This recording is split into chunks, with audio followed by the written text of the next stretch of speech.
You are looking at Julian's pronunciation guide, where we look at how to pronounce better some of the most mispronounced words in the world, like this other curious word. But how do you say what you're looking for today? A very useful word from Italian. The Italians use it a lot.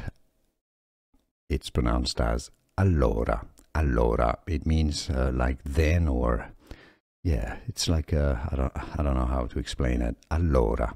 So it's between when you want to explain something, you say allora. Allora, meaning and then.